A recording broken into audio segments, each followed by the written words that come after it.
Welcome back to Andy and Anna Talks, where we delve into the pivotal issues shaping our world today. Today, we're addressing a sentiment that many of us have felt, the feeling that life is slipping through our fingers.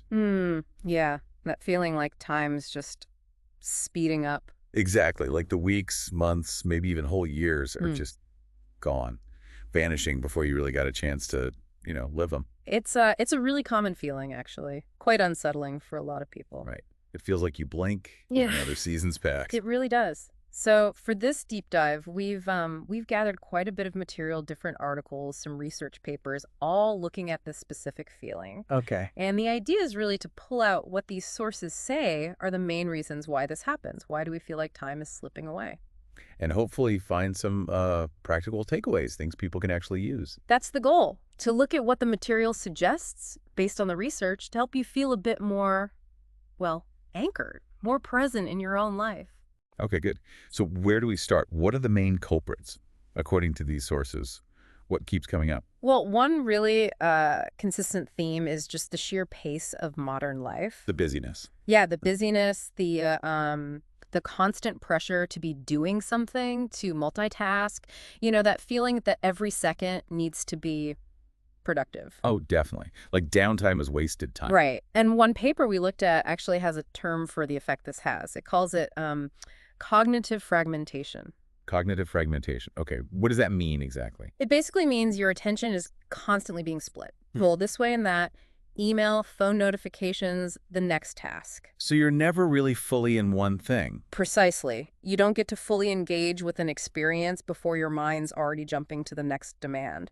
And the sources suggest that makes it really hard to form solid, detailed memories. Because your brain's just not getting a chance to properly, record the now. That seems to be the idea. If nothing gets your full focus, it doesn't really register deeply. So when you look back, it's all just a blur. That makes a lot of sense. Feels like that sometimes. But, okay, what about the other side? What if your life isn't super busy? What if it's kind of the same, day in, day out? Monotony. Yeah, that's another really key factor the material brings up. It's almost the flip side of the coin. So routine can also make time feel like it's slipping away. How? Well, when your days are very similar, lacking variety or distinct events, your brain doesn't have much to grab onto to differentiate them. Wow. There's this concept mentioned in one source called temporal landmarks. Temporal landmarks. Like signposts in time? Kind of, yeah. Unique moments, novel experiences, things that stand out. They help our brains sequence events and get a sense of duration. Okay. If most days feel the same, get up, work, eat, sleep, repeat the boy, you don't build many of those distinct landmarks. And then looking back, it all just mushes together. Exactly. It feels compressed. Think about, say, a week-long vacation versus a typical week at work. Right. The vacation often feels longer in retrospect, even though it's the same number of days. Precisely. Because it's packed with new sights, new sounds, new experiences. More landmarks. Your brain has more distinct files to recall for that period. A routine week might just feel like one big, undifferentiated block. Okay, so we've got two big things working against us. The frantic rush that fragments our attention and the potential monotony that makes days blend together. Those seem to be the major players identified in the sources, yes. So the big question then is, what do these sources suggest we can do? How do we fight back against this feeling? What are the tools? Well, a really foundational practice that comes up again and again in the material is mindfulness. Mindfulness. Okay, we hear that word a lot. Mm. But how does it specifically help with this time perception issue, according to the research? It's not just about, calming down, though that helps. What's interesting in the sources is the explanation of why it works on time perception. One article detailed how mindfulness, basically paying full attention to the present moment, to your senses, without judgment, actually increases activity in parts of the brain linked to sensory processing and attention regulation. So you're taking in more detail from the now. Exactly. By fully engaging with what you're seeing, hearing, feeling right now, you create richer, more textured memories of the present moment. Ah, so those richer memories become the temporal landmarks we were just talking about. Precisely. You're essentially building them in real time through the quality of your attention. It shifts the focus from what you're doing to how you're experiencing it. I like that. It's not about adding more activities, but adding more awareness to what's already there. That's a great way to put it. And this idea connects directly to another really critical element the sources talk about: meaning.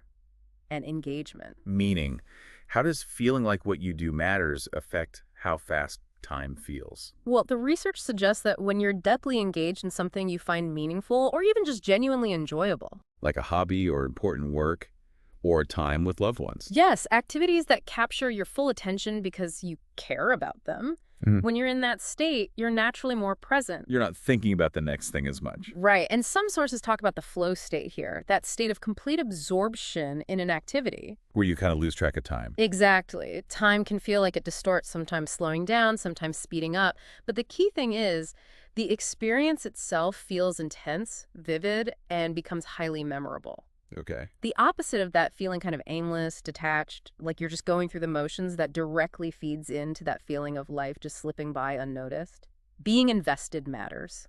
So it's about feeling like an active participant in your life, not just watching it happen. That sums it up well, based on the material. Yeah. It's about genuine engagement.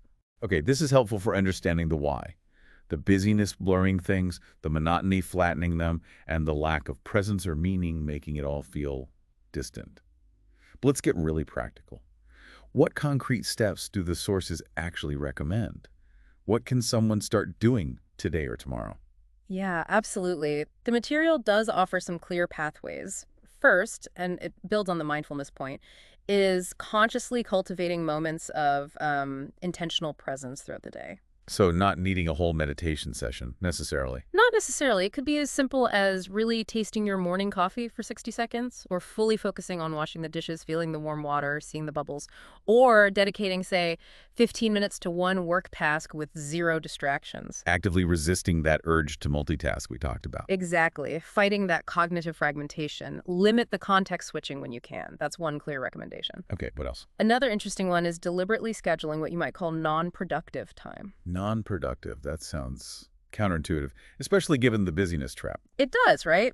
But the sources suggest carving out moments just to be. No agenda, no goal, no phone, maybe just looking out the window or sitting quietly. Why is that helpful? It directly pushes back against that constant pressure to do.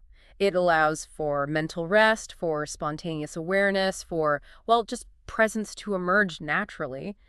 Some research indicates this isn't just fluff, it's actually vital for things like creativity and preventing burnout. It's framed as essential, not a luxury. Huh.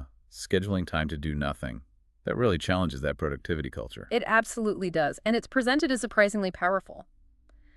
Then there's the idea of actively injecting small bits of novelty into your routine. To build those temporal landmarks. You got it. It doesn't have to be a big vacation. It could be taking a different route on your walk, trying one new recipe a week, listening to different music, or even just consciously noticing 3 things you usually ignore on your commute. Small changes to break the pattern. Small changes, yes. Enough to make the brain register something different. And finally, several sources mention the practice of gratitude. Gratitude. How does that fit in? Taking a moment each day to actively recall and appreciate things big or small seems to ground you in the present and enrich your subjective experience of life. It fosters presence and highlights the good moments that might otherwise slip by unnoticed. Okay, so moments of full focus, Yeah. scheduling being time, injecting novelty, and practicing gratitude, those actually feel doable. Not like huge, overwhelming life changes. Right, they're meant to be integrated. And they all seem to circle back to that core idea you mentioned earlier that comes through from the sources. It's not really about cramming more stuff into life to make it feel full. No, it's not about doing more. It's about being more present in what you're already doing, experiencing it more fully with more intention. That really is the central message distilled from the material we looked at. It's a fundamental shift in how we relate to our time, to our moments. A shift in relationship, not just activity. It's powerful. It makes you think. If being truly present in just one single moment can, like the sources suggest, actually make time feel a bit longer or richer.